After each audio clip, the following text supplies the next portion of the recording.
बच्चे हमारे देश की धरोहर हैं। ये आने वाले भारत की तस्वीर हैं। ये देश की तरक्की, ये देश की जो तकदीर है उसे बदलने का मादा रखते हैं। लेकिन इन चिरागों की सुरक्षा और संरक्षण हमारी जिम्मेदारी है ताकि इन्हें हम एक जिम्मेदार नागरिक बना सकें। नमस्कार, कानूनी सलाह में आपका स्वागत है। आज का हमारा विषय है बाल अधिकार और संरक्षण। इस विषय पर चर्चा करने के लिए आज हमारे साथ स्टूडियो में उपस्थित हैं मिस्टर राकेश भारद्वाज, जो कि रिटायर्ड डिप्टी डायरेक्टर हैं वुमेन एंड चाइल्ड डिपार्टमेंट से। सर, आपका बहुत बहुत स्वागत है। धन्यवाद। आपने 32 साल जो हैं इस डिपार्टमेंट में अपनी सेवाएं दी हैं और अब रिटायर हुए हैं। तो आपसे मैं आज जानना चाहूँगी कि बाल अधिकार और हम संरक्षण की बात कर रहे हैं, जो बाल अधिकार क्या है और इसकी शुरुआत कब हुई? जी, जैसा आपने कहा कि बच्चे जो है राष्ट्र की धरोहर हैं, एक अमूल्य निधि है। तो इसमें जो बच्चों की जो जिम्मेवारी या बच्चों को जो उनकी बुनियादी आवश्यकताएं हैं उनकी पूर्ति के लिए जहां एक परिवार की जिम्मेवारी है, साथ साथ में एक राष्ट्र की, एक राज्य की, एक समाज की और की भी उतनी ही जिम्मेवारी बन जाती है। जहाँ तक कहा कि इसकी शुरुआत कहाँ से हुई है, बाल अधिकारों की शुरुआत, आपको मालूम है कि अंतर्राष्ट्रीय स्तर पर एक संगठन है जो यूएनओ के नाम से जाना जाता है, यूनाइटेड नेशंस ऑर्गेनाइजेशन, संयुक्त राष्ट्र संगठन। 1989 में 1989 में 20 नवंबर को एक अंतर्राष्ट्रीय सम्मेलन हुआ जिसमें इन बाल अधिकारों के ऊपर बहुत विस्तृत जो है वो डेलिब्रेशंस हुए और उसमें एक इंटरनेशनल एग्रीमेंट्स हुए हैं और उस एग्रीमेंट के तहत UNRC, United Nation CRC, child right convention हुआ था। तो उसमें ब्रॉडली बच्चों के अधिकारों के ऊपर चर्चा करके 54 आर्टिकल्स जो हैं वो उन्होंने जो है वो रेटिफाई किए हैं और भारत देश में 1989 के बाद 1992 में इसको रेटिफाई कर दिया था। और इन बाल अधिकारों को किस प्रकार से लागू किया जाए, तो इसकी सबसे पहले बाल अधिकारों से पहले कि बच्चों की परिभाषा के ऊपर जानना बहुत ज़्यादा ज़रूरी है। मैं वही जानना आपसे चाह रही हूँ कि हम बच्चा किसे बोलते हैं, बच्चा कौन है? हाँ, तो उसमें भी जो बच्चों की, क्योंकि परिभाषा एक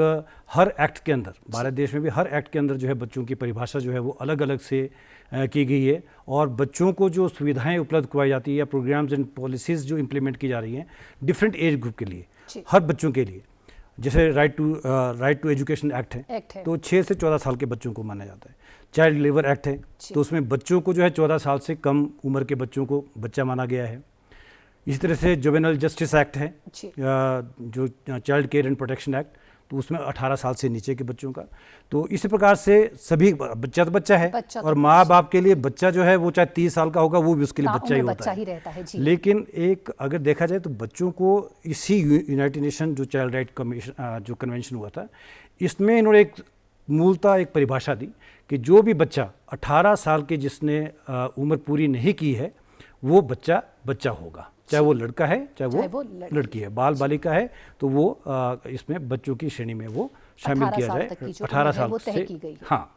तो इस तरह से बच्चों की परिभाषा जो है वहाँ से एक शुरुआत होती है कि बच्चों को जो है वो कानूनी रूप से 18 साल तक का जब बच्चा नहीं होगा तो वो उसको बच्चा माना जाएगा। जैसे आपने हमें बताया कि 18 साल तक जो है बच्चा माना गया है, तो अगर हम बाल अधिकार की बात करें तो बच्चे के लिए बाल अधिकार कौन कौन से हैं? हाँ, तो जो United nation child right convention हुआ था इसमें जैसे 54 आर्टिकल्स मैंने बोले उसमें वो डिफाइन किए गए हैं, लेकिन उसमें भी अगर देखा जाए तो ब्रॉडली 4 पैरामीटर्स या 4 उसमें वो किए गए थे जिसमें चाइल्ड राइट्स के ऊपर डिस्कशन हुआ है। तो उसके तहत जो है सबसे पहला राइट जो उन्होंने कहा है कि राइट टू लाइफ या सर्वाइवल, कि बच्चे को जीने का अधिकार है। क्योंकि बच्चा जब गर्भ में पलता है तो उस वक्त भी उसको जीने का अधिकार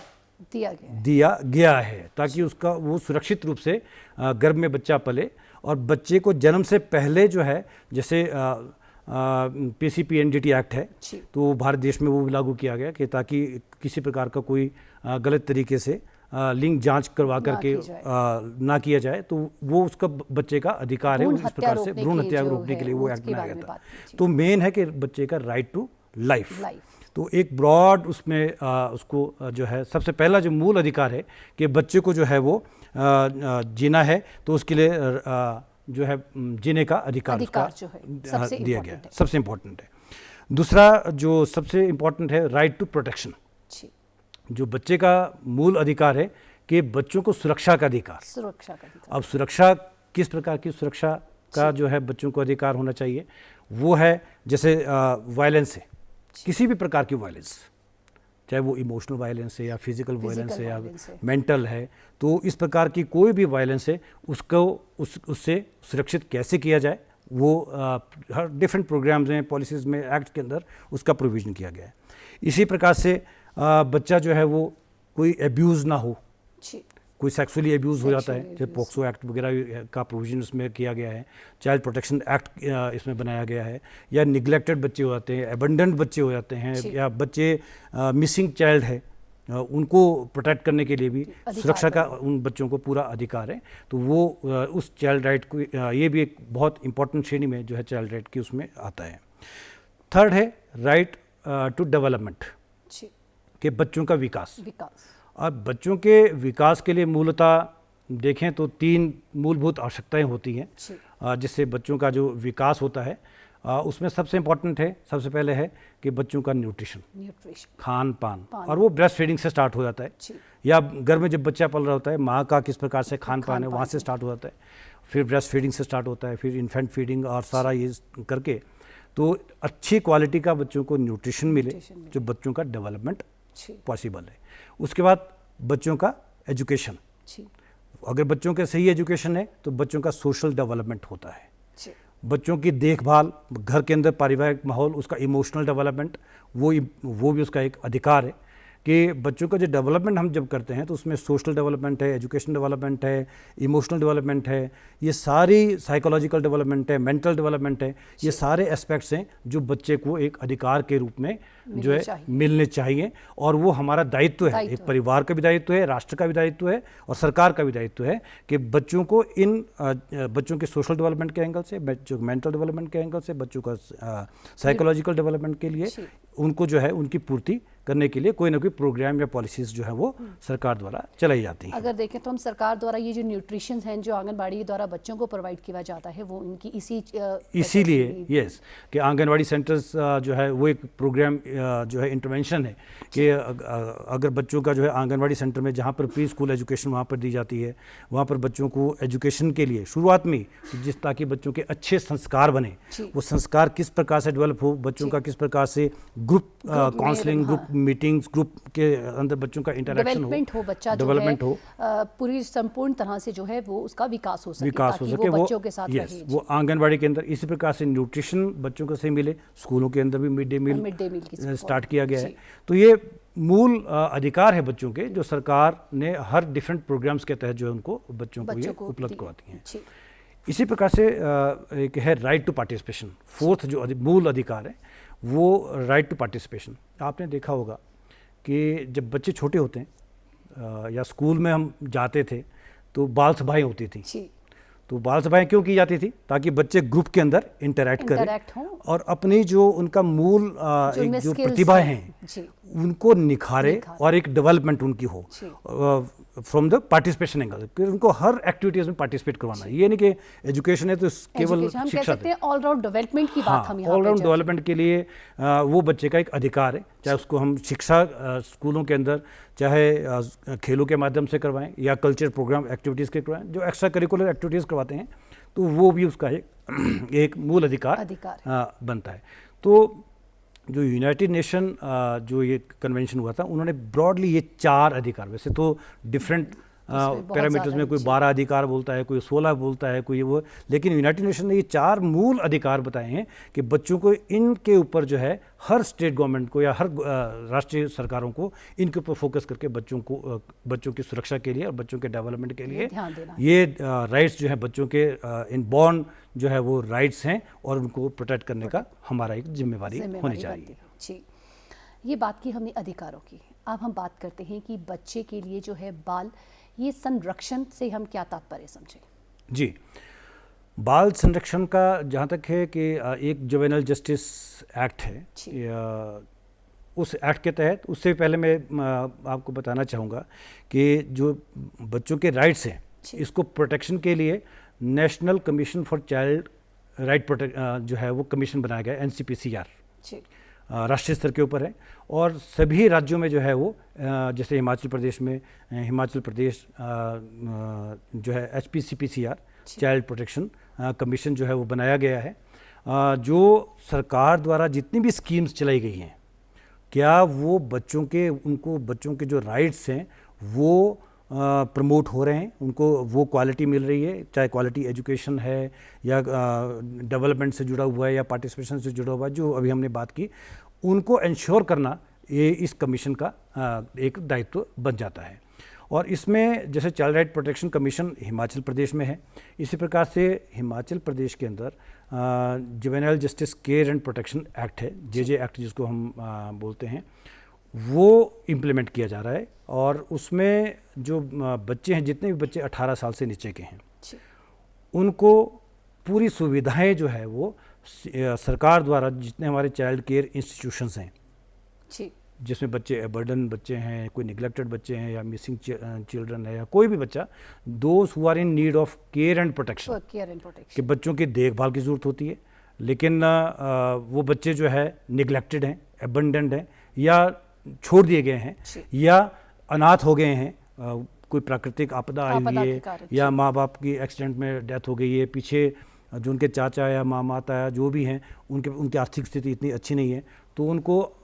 जैसे अनाथालय हम बोलते हैं, अब तो आश्रय बोलते हैं, तो CCI बोलते हैं इनको, चाइल्ड केयर इंस्टीट्यूशंस, उसमें इन बच्चों को जो है वो उनकी देखभाल की जाती है। और वहाँ पर जो है उन बच्चों के लिए, उनके संरक्षण के लिए, बच्चों के डेवलपमेंट के लिए और संरक्षण के लिए बच्चों का फ्री एजुकेशन है, बच्चों का स्वास्थ्य जांच वहाँ होता है, एजुकेशन स्कूल की एजुकेशन तक, अब 18 साल तक के बच्चों के लिए वहाँ पूरी व्यवस्था और उनको रहने का, खाने का, पीने का, सब कुछ व्यवस्था वहाँ पर चाइल्ड केयर इंस्टीट्यूशंस के माध्यम से दी जा रही है। आपने बात की कि अनाथ बच्चों के बारे में हम बात कर रहे हैं, तो अनाथ बच्चों को जो है उस स्कूल में कहते हैं कि उनके लिए स्कूल्स भी हैं, उनको एजुकेशन भी दी जाती है, तो उन बच्चों को स्कूल के लिए एडमिशन का क्राइटेरिया रहता है, किस तरह से उनकी एडमिशन होती है? देखिए, बच्चे अब जैसे अनाथ बच्चे हैं, 2 कैटेगरीज हैं इसके अंदर, एक 6 साल से नीचे के, एक 6 साल से ऊपर के। जो 6 साल से नीचे के बच्चे हैं वो शिशु गृह में हमारे बच्चे जो है जाते हैं, जहाँ पर उनके लिए प्रोटेक्शन के लिए, उनकी केयर के लिए जो है वो सरकार ने जो है वो नियुक्तियाँ की हैं, काउंसलर्स हैं, उनके मदर्स वहाँ जैसे हाउस मदर्स रखे हैं, हाउस फादर रखे हैं, तो उन बच्चों की पूरी केयर वहाँ पर होती है 6 साल तक के बच्चों के लिए। और आंगनबाड़ी वाली सारी सेवाएँ जो है उनको उपलब्ध वहाँ पर करवाई जाती हैं। 6 साल से ऊपर के बच्चों को जो है, जो वहाँ का नज़दीक का स्कूल होता है, उन्हीं स्कूल में उनको एडमिशन दिलवाई जाती है। और 6 साल से उम्र के बच्चे पहली क्लास से लेकर के और 18 साल तक के, जब तक उनका पूरा एजुकेशन नहीं होता है, उन बच्चों को जो है वहाँ पर एडमिशन स्कूल के अंदर दिलवाई जाती है। कोई अलग से स्कूल नहीं, कोई प्रावधान नहीं कि अलग से स्कूल के लिए स्कूल का प्रावधान बच्चों के लिए किया जाए। तो जो स्कूल वहाँ पर नियर बाई में होगा, उन्हीं स्कूल में बच्चों को एडमिशन दिलवाई जाएगी। जैसे आपने बात की, जैसे घर पे जो बच्चा है उसको प्रॉपर केयर और प्रोटेक्शन मिलता है, तो इन अनाथ बच्चों के लिए किस तरह से क्या कोई ऐसे कानून हैं या कोई ऐसी सरकार की योजनाएं हैं कि इन बच्चों को प्रॉपर केयर और प्रोटेक्शन मिले? जी, देखिए, जैसे कोई बच्चा है स्ट्रीट में मिल जाते हैं, जैसे कोई आपने देखा होगा कि बच्चे जो है भिक्षा मांगने वाले बच्चे होते हैं, उनको ज़बरदस्ती उनसे करवाया जाता है, या कोई बॉन्डेड लेबर है, या कोई एक्सप्लॉइटेड बच्चे हैं या निगलेक्टेड बच्चे हैं, तो उनको एक पहले तो एडमिशन का, क्यों वो जाएं तो कैसे जाएं, क्योंकि पुलिस में भी लोग पहले तो डरते थे। सबसे ज़्यादा मैं यही इस पे बात आपसे करना चाह रही हूँ कि ये सबसे ज़्यादा एक रहता है कि अगर कोई बच्चा मिल भी जाता है तो डरते हैं लोग पुलिस के पास जाने के लिए, क्योंकि पता है कि पुलिस के पास जाएंगे तो पहले अपनी इन्वेस्टिगेशन बहुत ज़्यादा हो जाएगी, अब से ज़्यादा बहुत कहाँ मिला बच्चा, क्यों मिला, कैसे मिला, आप ही ने क्यों लिया, तो क्या ऐसी कोई हेल्पलाइन नंबर्स भी हैं? यस, देखिए, इसमें एक तो चाइल्ड हेल्पलाइन है 1098, जिसमें कोई बच्चा, अगर जैसे सपोज़ आपको कोई बच्चा मिल जाता है और आपको लगता है कि ये कोई लड़की है या लड़का है और इसके ना कोई माँ है ना कोई बाप है, पूछा होगा जैसे, और इसको आप चाइल्ड केयर इंस्टीट्यूशन में डालना चाह रहे हैं, तो लेकिन आप उसको अपने घर तो नहीं ले जा सकते, लीगली आप नहीं उसको बच्चे को ले जा पाएंगे। तो उसके लिए या तो आप पंचायत के प्रधान को बोल सकते हैं, जो नियरेस्ट है। सबसे पहला तो टारगेट आपके पंचायत के प्रधान है। पंचायत के प्रधान भी फिर हमारे जैसे आंगनबाड़ी वर्कर्स हैं, या नज़दीक के पुलिस में भी जा सकते हैं, उनको इन्फॉर्म कर सकते हैं। और इसके लिए चाइल्ड वेलफेयर कमेटी बनाई गई है, और वो हर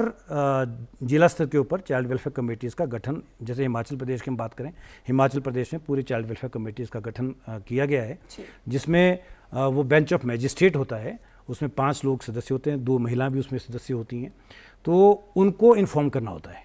या चाइल्ड हेल्पलाइन के माध्यम से आप कांटेक्ट करेंगे 1098 के ऊपर, वो उस बच्चे को ट्रैक करके और वो इन चाइल्ड केयर इंस्टीट्यूशंस में एडमिशन का प्रावधान करवाएंगे, या चाइल्ड वेलफेयर कमेटी के सामने उनको प्रोड्यूस करके, और वो कंसर्न जो संबंधित वहाँ पर चाइल्ड केयर इंस्टीट्यूशन होता है उनमें उनको एडमिशन करवा देंगे उन बच्चों को, और उनकी काउंसलिंग वगैरह करवा करके वहाँ उनका व्यवस्था कर दी जाएगी। तो एडमिशन करवा दी, वही बात मैं दोबारा यही पूछूंगी, उनकी केयर बहुत ज़्यादा ज़रूरी है, और प्रोटेक्शन सबसे ज़्यादा आज के समय में, चाहे वो लड़का है चाहे वो लड़की, प्रोटेक्शन जो है बच्चे को बहुत ज़्यादा ज़रूरी है। तो उसके लिए क्या कदम उठाए जाते हैं? देखिए, जहाँ तक वो जो हमारे जैसे अनाथ आश्रम जिसको बोलते हैं, अब तो आश्रय बोला जाता है, इनको शेल्टर वहाँ पर दिया गया है पूरी कस्टडी के अंदर। वहाँ पर जो है वो जैसे उनके हाउस फादर, हाउस मदर्स वहाँ पर रहते हैं, पढ़ाई के लिए टीचर्स वहाँ पर रखे हुए हैं, और काउंसलर्स वहाँ पर रखे हैं बच्चों के लिए, और प्रोटेक्शन के लिए पूरी सिक्योरिटी का इंतजाम वहाँ पर किया हुआ है। स्कूल में अगर बच्चे जाते हैं तो वो सिक्योरिटी में बच्चे जाएंगे, उनको वहाँ छोड़ा जाएगा, लाया जाएगा, इस प्रकार की व्यवस्थाएं। जैसे बाल आश्रम हमारा टूटीकंडी है, इसी प्रकार से वहाँ बाल आश्रम टूटीकंडी है यहाँ शिमला के अंदर, तो वहाँ लड़कियों का है, लड़कियों के लिए वो वहाँ पर दिए गए। इसी प्रकार से बाल आश्रम जहाँ लड़कों का है तो वो अलग आश्रम होते हैं, तो उनको पूरी वहाँ पर प्रोटेक्शन जो है बच्चे बिल्कुल फ्री होकर के, जो एक पेरेंट वाली जो है फीलिंग है वो उन बच्चों को वहाँ पर दिलवाने का पूरा सरकार का जो वो प्रयास रहता है। बच्चों का अधिकार है, हाँ। ये चीज़ उन बच्चों को भी अधिकार मिलना चाहिए इस चीज़ का। अब बात कर रहे हैं हम कि बाल संरक्षण की, तो बाल संरक्षण के लिए सरकार ने ऐसे कौन कौन से कदम उठाए हैं और आगे उठा रहे हैं कि इन बच्चों को जो है ध्यान दिया जाए इनकी तरफ? देखो, 2 टाइप के जो हैं बच्चे होते हैं, जैसे एक तो मैंने बोल दिया CCIs, चाइल्ड केयर इंस्टीट्यूशन बच्चे, और दूसरे बच्चे जिनको हम जे बोर्ड में के सामने प्रोड्यूस करते हैं, वो इस प्रकार के बच्चे होते हैं। क्रिमिनल वर्ड तो हम उनको नहीं बोल सकते, लेकिन कोई इस प्रकार का अगर उन बच्चों में कोई उन्होंने जिसमें कन्फ्लिक्ट विद लॉ बोलते हैं, children in conflict with law, कि जाने या अनजाने में कोई ऐसी घटना घटित कर दी उन्होंने, या कि कोई जिससे वो लॉ के कन्फ्लिक्ट में आ जाते हैं, तो उनको भी उनके लिए अलग से ऑब्जर्वेशन होम या संप्रेषण गृह बोला जाता है, या बाल गृह बोला जाता है। बाल गृह में तो अगर उनके कोई कन्विक्शन या इस टाइप का हो जाता है तो उनको बाल गृह में डाला जाता है, अदरवाइज उनको संप्रेषण गृह में, ऑब्जर्वेशन होम में, वहाँ पर उनको एडमिशन दिलवाई जाती है। उन बच्चों का भी वहाँ पर उसी प्रकार से जो है वो संरक्षण उनको दिया जाता है, ताकि बच्चे तो 18 साल से कम की उम्र के हैं, तो वो जाने अनजाने में कोई भी गलत कदम उठा सकते हैं, कदम उठा लिया, लेकिन हो सकता है वो नहीं चाहते हुए भी उससे हो गया, तो अब उसको भी जो है वो हमारे जो जुवेनाइल जस्टिस बोर्ड है उसको पूरा मॉनिटर करते हैं, उनका देखते हैं, उनकी सुनवाई करते हैं, और उस प्रकार से उनको जो है संरक्षण देने का पूरा काम उनको करते हैं। तो जे बोर्ड भी है, और CCIs में दूसरे बच्चे जो नेगलेक्ट, जैसे आपने JJI बोर्ड की बात की, ये JJ एक्ट भी हम हमेशा सुनते आए, ये JJ एक्ट क्या है? ये JJ act juvenile justice care and protection act है। जुवेनाइल मतलब 18 साल से जो बच्चे हैं, जो कम, उनको कोर्ट की बजाय, हाँ, तो कोर्ट वर्ड ना दे करके एक जुवेनाइल जस्टिस बोर्ड का नाम दिया गया है, JJB। तो कोर्ट का नाम से बच्चे बोलते हैं कोर्ट में पेशी हो गई, ये हो गया, वो हो गया, लेकिन वो JJB है। और वहाँ पर जो होते हैं उसमें भी जो उसमें JJ बोर्ड के जो चेयरमैन होते हैं वो हमारे जो डिस्ट्रिक्ट लेवल पर जो कोर्ट होते हैं उसमें जजेस जो होते हैं वही उसमें होंगे, लेकिन वो नॉर्मल उसमें बात करेंगे, एज जज के रूप में नहीं, एज वहाँ पर जो है उनको सुना जाएगा। और उसमें 2 मेंबर और भी होते हैं, सोशल वर्कर की तरह उनको वहाँ पर जो है JJB मेंबर के रूप में उनको नियुक्त की जाती है, और वो पूरा बोर्ड बैठ करके उनको सुनता है बच्चों को। ताकि वो कोर्ट के रूप में नहीं होता, कोर्ट है लेकिन नाम उसको वो दिया है ताकि बच्चों के बीच में डर ना बैठे, कुछ वो अगर बच्चे ने गलत कदम उठा भी लिया है। जी जी सर, ये हम स्पेशल अगर चाइल्ड की बात करें, स्पेशल बच्चे हैं, क्या स्पेशल बच्चों के लिए भी सेम कानून है? और उनकी देख रेख जो है, जो स्पेशल चाइल्ड है वो बहुत ज़्यादा ज़रूरी है, उनकी देखभाल करना बहुत ज़्यादा, एट अ टाइम एक पर्सन ऐसा चाहिए जो उन बच्चों की देखभाल करे, तो उसके बारे में थोड़ा सा मैं जानना चाहूँगी आपसे। जहाँ तक स्पेशल बच्चे होते हैं, बिकॉज जो स्पेशल बच्चे होंगे उनकी लर्निंग डिसेबिलिटीज़, उनमें लर्निंग डिसेबिलिटीज़ पाई जाती है, इंटेलेक्चुअल डिसेबिलिटीज़ पाई जाती हैं, फिजिकल डिसेबिलिटीज़ पाई जाती हैं, मेंटल डिसेबिलिटीज़ पाई जाती हैं। तो वो उसके अनुसार उनके जो आकलन होता है उसके आधार पर उनको कंसर्न जो उनको भी इसी प्रकार के हमारे आश्रम हैं जहाँ उनको आश्रय दिया जाता है, और उनके भी इसी प्रकार के उनके स्किल्स को डेवलप किस प्रकार से, जो जैसे सपोज कोई मेंटल बच्चा है या कोई फिजिकली डिसेबल्ड बच्चा है, तो जो स्पेशली चैलेंज बच्चे होते हैं इनके लिए उसी प्रकार के टीचर्स की व्यवस्था हमारे जो है जितने भी CCIs हैं, जितने भी इंस्टीट्यूशंस हैं जो चलाए जा रहे हैं, ढली में हमारा आश्रम वहाँ पर सरकार द्वारा जो है चलाया जा रहा है, तो वहाँ उनकी पढ़ाई का उसी प्रकार की व्यवस्था उनको जो है वो करवाई गई है ताकि वो अपने आप को मेन स्ट्रीम से जो है जोड़ सकें उन बच्चों को, और पूरी व्यवस्था उनके लिए की गई है। किसी भी प्रकार की कोई भी डिसेबिलिटी, मतलब उनके अंदर एक स्पेशल नीड जो है उनकी पूरी की जाती है कि जिस तरह से बच्चे अगर स्पेशल चाइल्ड है, अगर वो स्लो लर्नर है तो बच्चे को उसी तरीके से पढ़ाया जाता है और उसी तरीके से उसकी ग्रूमिंग की जाती है। जी जी जी। अक्सर हम देखते हैं कि बाहर की कंट्रीज़ में हम सुनते हैं कि मारना जो है वो एक अपराध है और हम बच्चों को मार नहीं सकते। तो आज के समय में हम इंडिया में भी यही चीज़ देख रहे हैं कि बच्चों को मार नहीं सकते हैं। तो थोड़ा सा उसके बारे में मैं आपसे जानना चाहूँगी कि ये क्या है कि हम बच्चे को मार क्यों नहीं सकते, और बच्चे का वो एक ये अपराध कहते हैं कि एक अपराध है बच्चे को मारना। देखिए, जहाँ तक बच्चा है, जो किशोर न्याय अधिनियम जो हम JJ एक्ट की बात भी कर रहे हैं, 18 साल से नीचे कोई ही बच्चा क्यों माना गया है? वो बच्चा इसलिए माना गया है कि वो फिजिकली और मेंटली पूरा डेवलप नहीं हुआ होता है, तो उसके द्वारा किए गए जो एक्ट्स हैं वो पनिशेबल नहीं हो सकते, वो पनिशेबल नहीं है, क्योंकि लेकिन ये है कि काउंसलिंग के माध्यम से और उनको मतलब सब कुछ जो व्यवस्थाएं हैं उसके अनुसार उसको करना है। अब फॉरेन कंट्रीज़ के अंदर क्या व्यवस्था है उसके बारे में तो इतना हम नहीं करेंगे, लेकिन हाँ, भारत देश के अंदर 18 साल से नीचे के जो बच्चे हैं वो पनिशेबल एक्ट के तहत उनको नहीं उसको लिया जाता है। और इवन घर के अंदर आप देखें बच्चे कितनी शरारतें कर देते हैं और माँ बाप भी उनको कर देते हैं। स्कूल के अंदर टीचर्स जो है वो जो है उनकी अब बच्चों को डांटना या पिटाई करना, वो तो पिटाई तो आप कर ही नहीं सकते, बच्चों की नहीं कर सकते पिटाई, लेकिन पहले करते थे। लेकिन वो इसलिए नहीं करते थे कि उन बच्चों की पिटाई करना है, लेकिन उसको सुधारने के लिए, ताकि बच्चा जो है वो डर के मारे, कम से कम अगर ऐसे नहीं तो कम से कम डर के मारे उसको